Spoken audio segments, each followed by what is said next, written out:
everyone, and welcome once again to A Scott in the Dark. Here we are in the dark, as it looks like I'm in all black and I'm in a black set and all that sort of stuff. So for those of you who are watching, I really look like I'm in the dark. For those of you who are just listening, maybe I sound like I'm in the dark. Anyway, welcome. This particular episode is called Coming Out. No, it's not at all what you think. This is all about those of us coming out of our hibernation brought about by the pandemic. And this is being recorded in March of 2021. So if you're listening to us in regular time, in actual time as it's being released, you understand exactly what I'm talking about. We're starting to make a return to the world of being social, the world of actually seeing people who aren't on little screens, seeing people in person, and perhaps even, God forbid, shaking hands or at least bumping elbows, and giving hugs to those who we haven't seen in probably over a year. So it's all about that, and it's all about how we in the entertainment industry and specifically the haunt industry can start prepping for that and being prepared for it, because it's going to be a big change. And I don't think any of us, like so much of the pandemic, I don't think any of us are particularly certain as to how it's going to roll out. But I wanted to present some opportunities to start asking questions and figuring out how to make it happen, so that when it does happen, and if it happens with um, the enthusiasm that everyone is predicting, then perhaps everyone can be prepared. So let's just start with the idea that vaccines are rolling out, and they're rolling out at different speeds in different places. Being based here in Florida right now, you have to be 60 years of age or older, or you can get it if you're 50 or older if you happen to be a member of the fire department, or if you're a firefighter, police officer, or I believe um, first responders. I think EMTs have already gotten them, but anyway, so I'm getting closer and closer, but I haven't quite had my vaccinations yet. For those of you who have started your vaccination process, good for you. But it is going to roll out, and it's going to roll out quickly. So that's going to I think it's going to be a huge game changer. Some countries actually are already using the status, your vaccination status, as a way to increase your ability to either travel or to increase your ability to visit certain locations. There are some countries who are even testing things like QR codes, so that once you've been vaccinated, you have an app on your phone, and you scan the QR code at a restaurant, and it makes the connection telling you, yes, you can go in, and it also helps track people just in case there is a flare up of the virus as well. So there's a lot of technology behind the vaccination tracking. There's a lot of discussion. I mean, there's some places who have even suggested that they would do additional travel passports based on your um, vaccination status, on your testing status, et cetera, et cetera, et cetera. So this is all going to continue to evolve, and again, it's going to be different from country to country. Um, just like the vaccination rollout is different from county to county here in the United States. I know that here in Hillsborough County, which is the county that Tampa, Florida is in, we have three different vaccination locations. One is county run, or several of them are county run. One of them is federally run, it's a FEMA location, and one of them is state run. And they all operate differently. They still follow the same rules, so the same people are getting vaccinated, but they all handle the situation a little bit differently, and are differing in sizes, et cetera, et cetera, et cetera. So um, the vaccination thing is a real thing, and it's going to make people, I think, feel more confident, and I think it's going to help so that we can get out and see real people's faces without spreading a disease. The other thing to take into consideration is there is this incredible desire for people to get out of the house and to do things. We're already starting to see this in like Orlando theme parks. Orlando theme parks are operating at reduced capacity, but they are selling out at that reduced capacity, or more accurately, reserving out, because they're still time ticketed. You still have to get a reservation.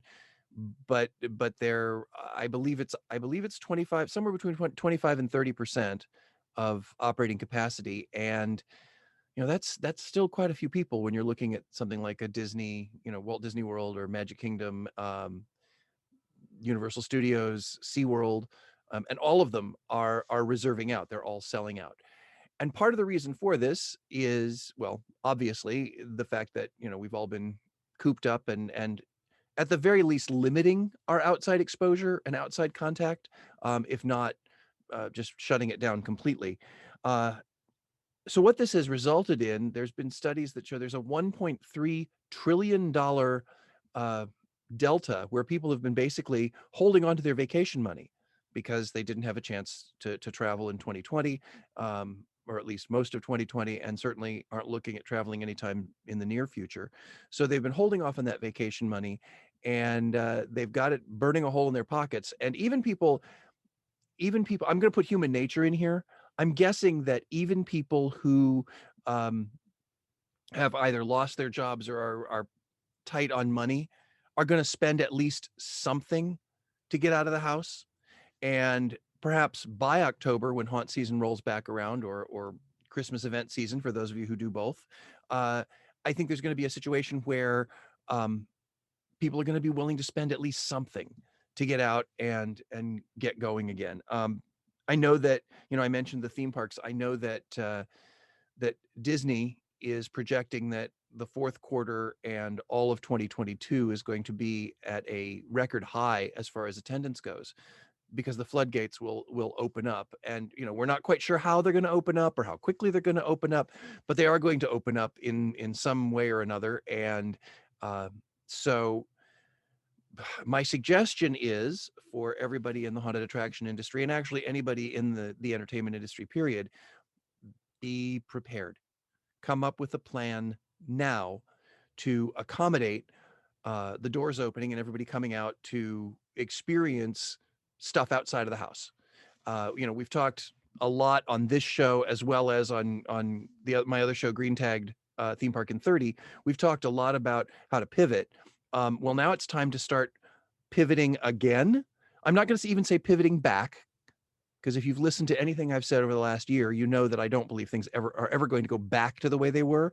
I think they're going to continue to evolve forward, and we just need to figure out what that's going to look like now. They say that human behavior changes after, what is it, 12 weeks or something like that. If you do something for 12 weeks, you've basically innately changed the way you behave. Um, so we've been living this way for far more than 12 weeks. And I'll give you a perfect example. I was talking to one of my clients um, this morning via a Zoom call, and we were reviewing some sketches for a visual promotional piece. And the first thing he said was, "Oh my gosh, it seems so weird to see so many people drawn in there," because they drew a full crowd watching this particular presentation. And we actually had to take a half step back and say, okay, should we draw them in bubbles as opposed to all standing shoulder to shoulder? Because we all kind of flinched when we saw it, because we've been programmed to think that way. We've been trained now to think that large groups of people standing shoulder to shoulder is unpleasant. So, how are we going to slowly, I won't even say change, but embrace that new concern while still continuing to move forward? And I know that I'm speaking in gross generalizations. There are people out there. This has been a very polarizing pandemic, and there are people out there who think it's, a bunch of malarkey. Apparently, it's a bunch of malarkey that the entire world has bought in on, um, which seems a little unreasonable to me.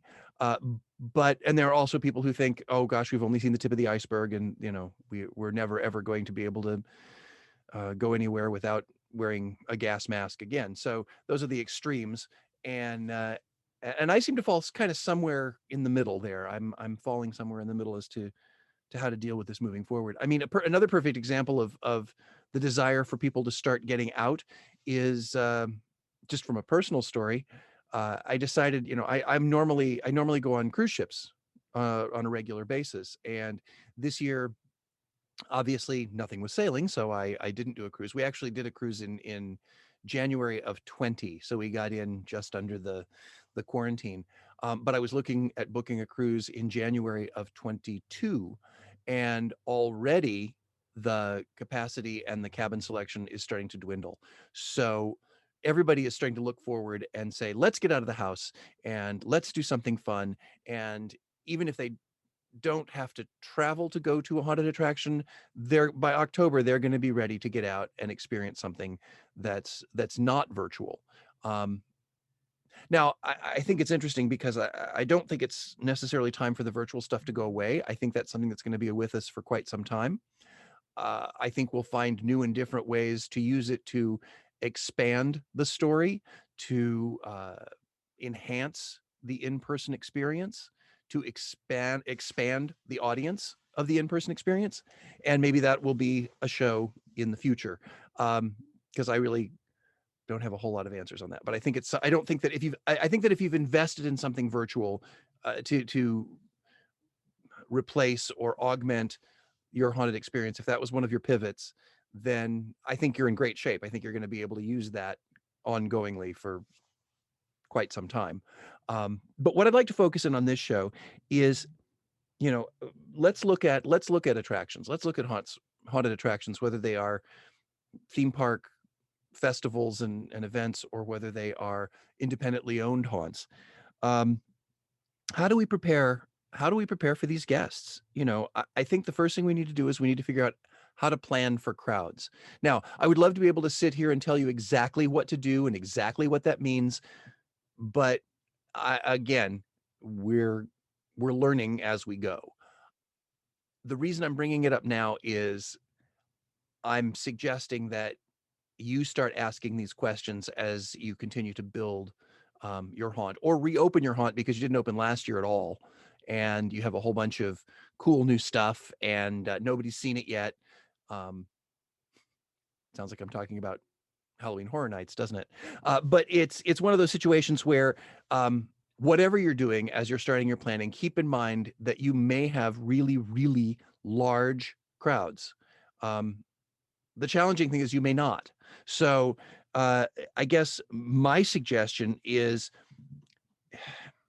plan in such a way that if something does radically change one way or the other, you can adapt quickly.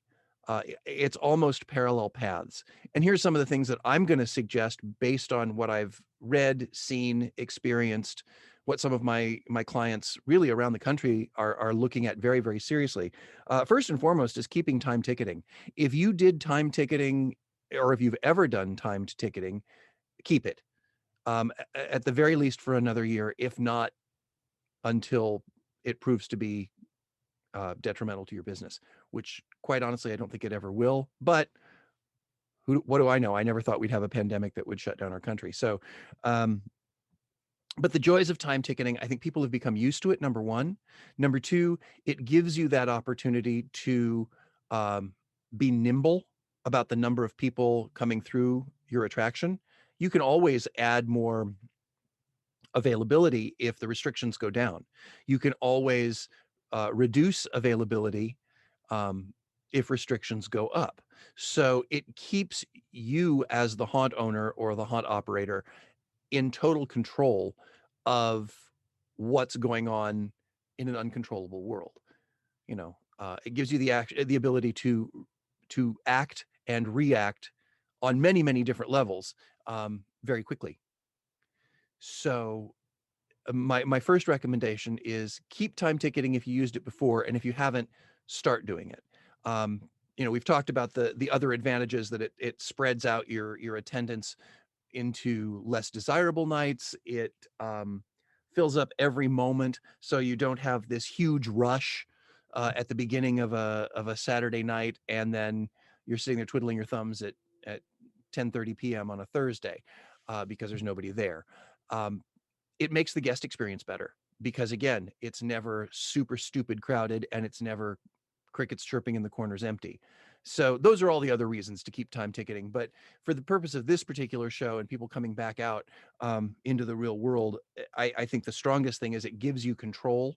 It gives you control over flow. It gives you control over sales, and it's just I think a good idea at this point in time to keep that stuff in place or to put it in place if you didn't before. The other thing to think about, if you're like every other haunted attraction, you are probably polishing up, finishing up some of your designs for this year, trying to figure out, okay, here's what we're going to change, here's what we're going to bring back as the same. You may be in a situation where you're starting from scratch. I'm doing that with a couple different clients this year, more on the family friendly side, so it's a little bit easier for me from a design standpoint. But again, my suggestion is design your attraction, design your haunt in with a modular mindset, um, so that you're not locked into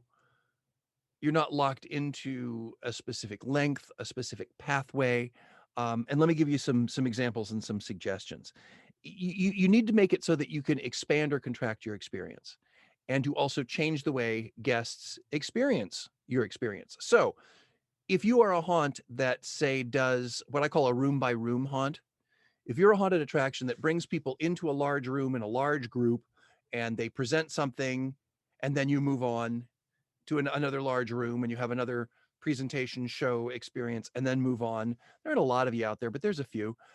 If you're that kind of haunt, figure out a way to take those big rooms and break them into pathways using low scenic that can be moved, so that if you have to, not that you necessarily will want to, but if you have to, you can make it so that it becomes more of a linear experience and people wind through those rooms and can still remain socially distanced, physically distanced, um, instead of bringing them all in shoulder to shoulder and presenting in front of a stage. You can still do the same presentation, but instead of guests coming in and standing there, the presentation happens as they wind through the large footprint of the room. And then if there are no challenges, then take all those set pieces out and you're good to go. You can do it the way you always wanted to. Um, the other thing to think about is casting and staffing. Um, this is tricky because if you're going to have a huge influx of people, obviously, especially if you're doing a linear haunt or a conga line haunt that isn't particularly batched, you're going to need to increase your staff. The more people you put through, in order for them to all have a great experience, you have to increase your staff. This is the difference between doing an independent haunt and a conga line theme park haunt. Uh, you got to have more scares per room if there's a conga line, because people will see one scare, so they've got to have another one that they didn't see from 3 or 4 people back. So look at your casting, look at your staffing, and figure out. One of the things I would suggest, and I don't know whether this is exactly right for everybody, but one of the things I would suggest is to have um, maybe a 2 or 3 tiered staffing model, so that you hire people with the understanding that uh, they're on team 1, team B, and team blue. I don't want to say 1, 2, and 3 because that makes them seem somehow more important than the other. But uh, team 1 is going to be there every single night. Team 2, or I'm sorry, team B, team B is the group that will be added on weekend nights or nights of higher attendance. And team blue are the backups that may be added to any of those other nights, but also could be called in on an individual basis based on who calls in sick, who um, chooses not to complete their agreement with you, whatever. I know you're going to get some pushback from performers because they're going to say, well, if I can't be there every night, I'm not going to be there. And I understand that. I do understand that. At the same time, there are also those performers who are like, well, that gives me a little bit more freedom and a little bit more flexibility. I also think that, just like guests, haunters are ready to get back to work. They're ready to get out there and scare people. I've talked to haunt actors who are like, yeah, I just want to hide around the corners in a grocery store and scare people as they go through because I'm jonesing for that adrenaline rush, which is legit. I hear that. Um, but I think that if you have going into it, if you have a modular casting strategy, and it doesn't have to be 3 levels, it can be 2 levels. It can be 1 level and a pool of subs. It can be whatever. But be prepared to either expand or contract based on what's going to happen. Uh, in the near future. And it doesn't even necessarily mean, it can be based solely on your actors' availability. If they're available every night, great. They're in team one. If they're not available every night, they're in team B. That it can be something that simple. But I think explaining it to them and explaining them to them in a way that it means you're able to hire more people and offer more people potential work than offer a small group of people solid work. Uh, and like I said, from an operational standpoint, it gives you the opportunity to expand or contract. Now, it does mean that your stage managers or your operational managers will have to work a little harder. They'll have to be able to work with the cast and schedule them appropriately. But the nice thing is, if you stick with time ticketing, you'll know when your high attendance nights are. You'll know that going into them. And maybe you look at your attendance and you say, if we are more than 50%, whatever that means, if we're more than 50% reserved out, we use team one and team B. And if we're more than 75% reserved out as the night starts, all three teams go into effect. Again, I'm not sitting here telling you how to run your haunt. I'm just giving you options and making a suggestion, and you're going to figure out how to adapt that and make it right for you. What's going to work in your particular experience. Um, Another thing to think about when you're looking at guest flow and how to keep people moving is look at outdoor spaces. If you have the option, and I know not all haunts do, but if you have the option to start indoors, go outdoors, and come back indoors, I think that's a great and cost-effective way to do an expansion if you have higher attendance, and something you can close off if you have lower attendance or weather issues. The nice thing about that is it it from a creative standpoint, I think it gives you a varied experience. You can take your story outdoors, and there's no better way to create outdoors than going outdoors. That works so much better than trying to recreate outdoors in a warehouse.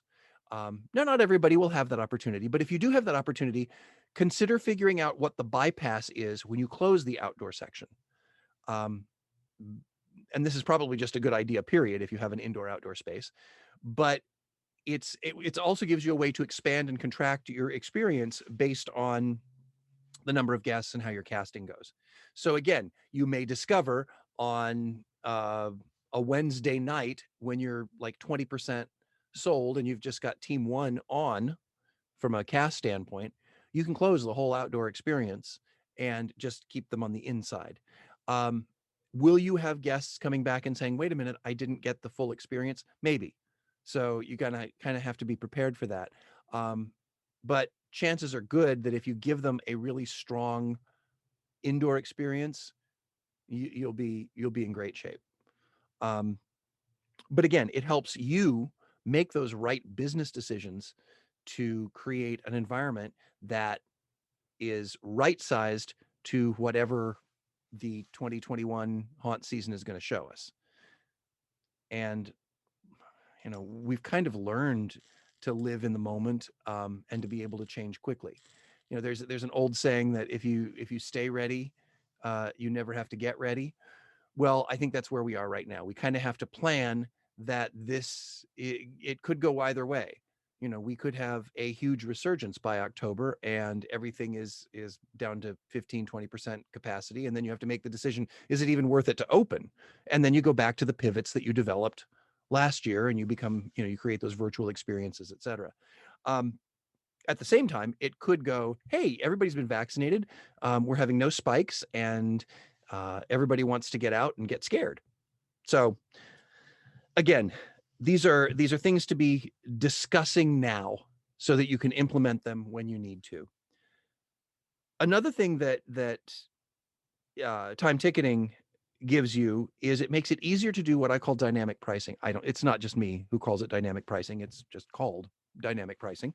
And the simplest form of that is to have both a peak and a non-peak ticket price. I mean, we've all seen that, so that, Fridays and Saturdays are higher in price and Thursdays and Sundays are lower. That's just kind of the basics of dynamic pricing or peak pricing. But the other thing that you can do with having time ticketing is when you have a lower reservation rate, you can lower the price. so you can fill those empty seats. You can drop the price day of. You can do an email out that says, or a social media post that says, for the next 3 hours, um, Sunday, October 25th is 50% off because you only have like 5 people booked that day and you want to fill it up. Um, by keeping that dynamic pricing, it means that, it means that you keep people going through the door. And let's be honest, it's better to have 20 people go through the door at half price than no people go through the door at full price. So uh, it gives you that opportunity to kind of think out of the box.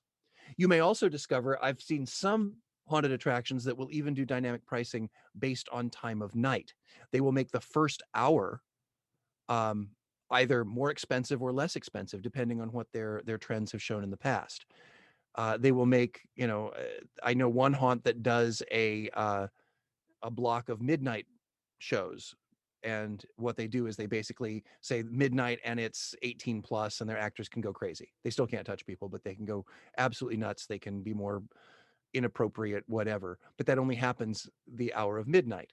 So again, keep the idea of dynamic pricing so that you can either ramp up or ramp down the ease and the desire for guests to go through your haunt.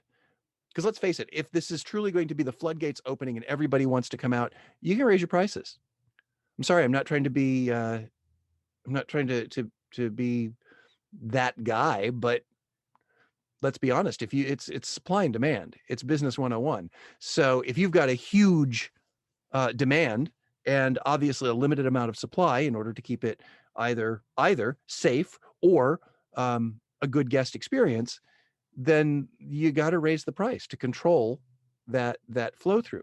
Um, but the nice thing about dynamic pricing is you can do it each morning. You can decide, you know what, we're undersold here. Let's figure that out. I know hotels do that all the time. Those of you who have ever used any of the hotel travel sites that aren't directly linked to hotels, basically what they're doing is hotels would come in and say, okay, we're undersold this weekend, so let's do a great deal on hotels.com or booking.com or kayak or any of those. And that's how you get those deals. They're just trying to fill the rooms. Well, the same is true in your haunted attraction, and especially if you're working under restrictions. And so keep the time ticketing and the dynamic pricing, keep those working together. If for some reason you don't want to do time ticketing and you just want to have people wait in queue, um, have enough queue space for people to feel comfortable. Like I mentioned earlier, we've already programmed ourselves to think in bubbles, or some of us have. And people are going to still want to have a little bit of extra room, even if it's not required. So think about that in your queue. You might also want to think about, how do we keep people entertained in the queue? Queue entertainment is always important. But if the queue is a little bit more spread out, it gives you the opportunity to do a little bit more, and it makes it more important to do something.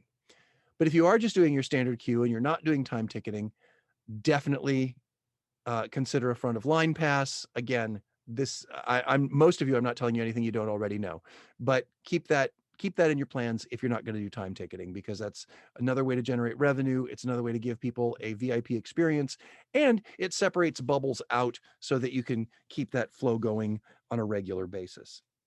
Um, at this point,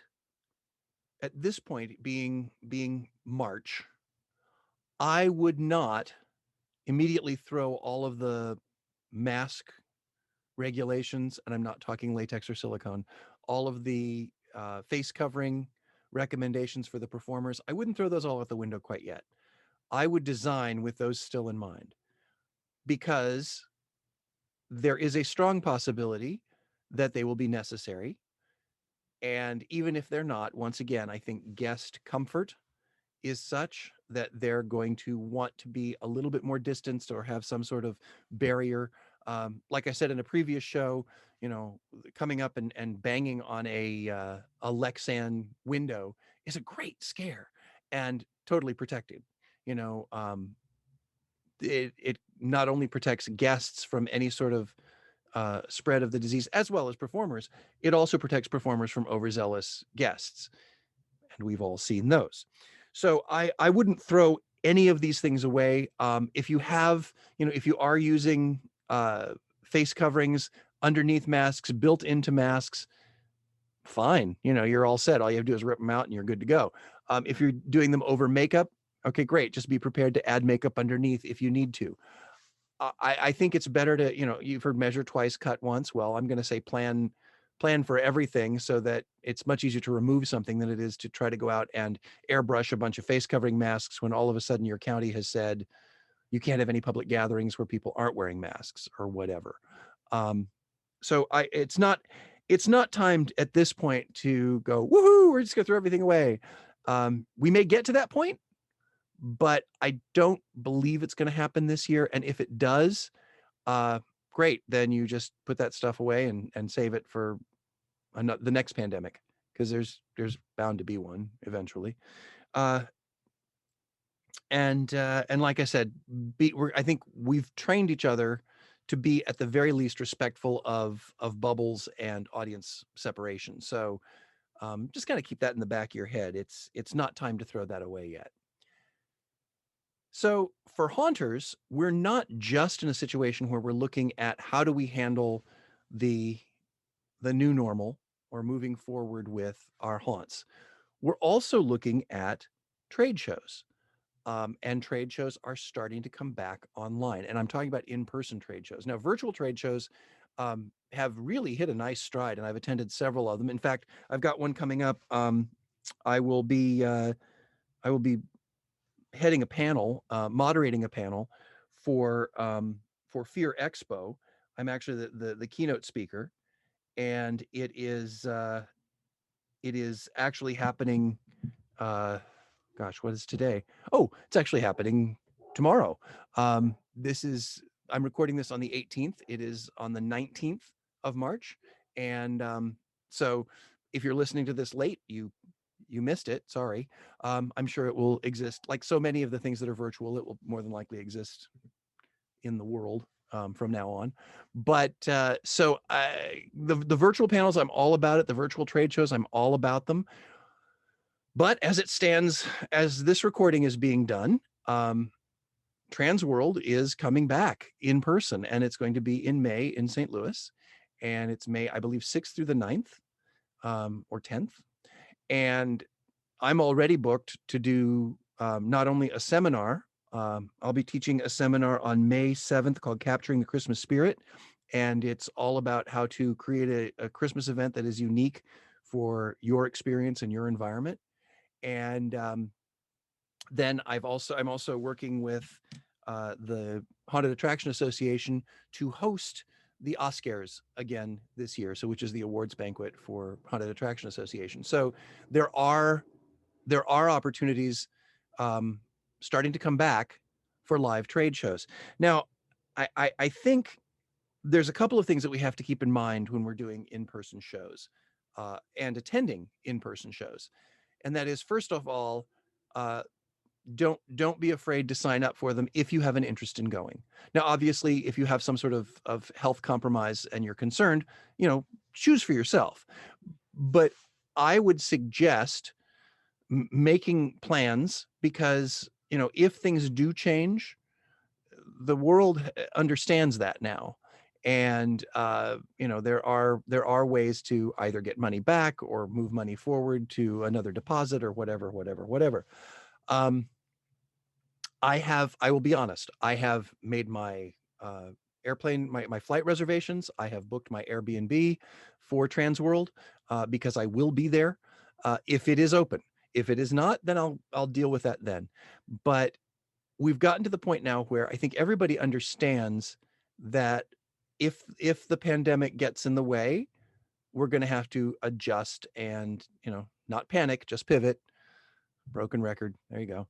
For those of you playing the Scott Swenson, a Scott in the Dark drinking game, don't panic, just pivot, I think, is one of the new take a shots. So you just had a big shot of whatever it is you're drinking.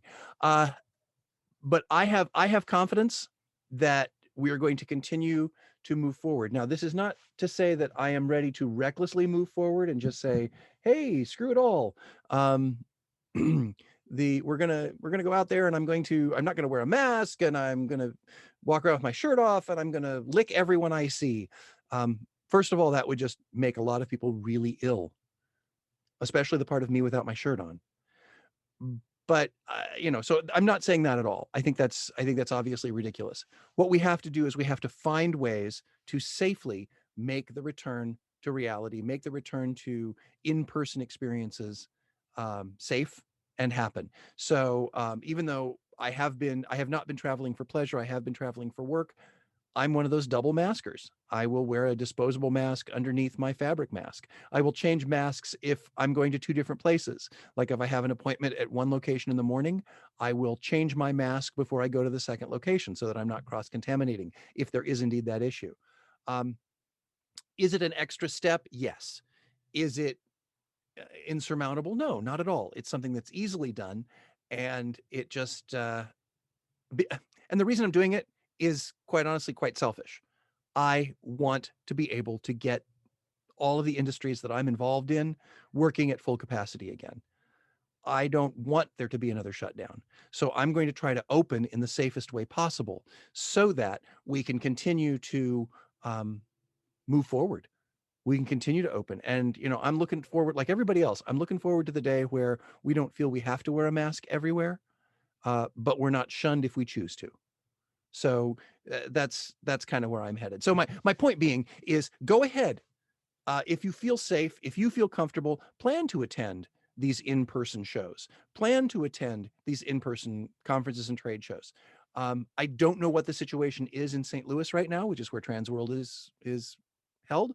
Um, but like I said, I've made my plans, and if they change, they change, and I will change accordingly. But I've made my plans. I've actually gone ahead and invested in some additional Halloween masks, so I will have plenty of Halloween and Christmas masks. I don't have any escape room masks because all three shows are represented at Transworld. But you know, be prepared for those. That's another form of us in the industry finding a way for us to come out of our little caves. And I just like saying that because everyone goes, "Come out? What's he talking about?" No, I'm talking about coming outside. I'm talking about actually seeing real people again. I'm really looking forward to that. I had the opportunity. I was working on another project in Philly, and I had a chance to run into my friend Brett Bertolino, who I have not seen, who I normally see at trade shows on a pretty regular basis, and usually we'll like grab a drink or have lunch or just sit and chat for a while. And I hadn't seen Brett in about 2 years because we hadn't been at a trade show together, and it was so exciting and so refreshing to see him when I was in Philly because again, it's one of those industry friends that I have who um, if you don't get a chance to see them on a regular basis, you start to miss them. And I won't say that the relationships break down, but it's unfortunate that we couldn't do an in-person refresh. And it was great to have that opportunity. Um, and honestly, that's not new news. Anybody who is a subscriber to my newsletter saw the photo of Brett and I together, and he gave me a beautiful tour of Eastern State Penitentiary, and which I'd never been to. It's oh my god, it's amazing. But it was great to see him, and I think it's going to be great to see so many of these people that we've come to know, trust, respect, party with, um, get stupid drunk. I'm sorry. Have in-depth business conversations with at trade shows. I think it'll be nice to get back to a point where we will feel comfortable doing that. Uh, I just think the rules are going to be different. So if I can see you at an upcoming trade show, I look forward to it. I really do. But please forgive me if instead of running up and giving you a big old hug, I bump elbows with you and keep my mask on, at least for another year.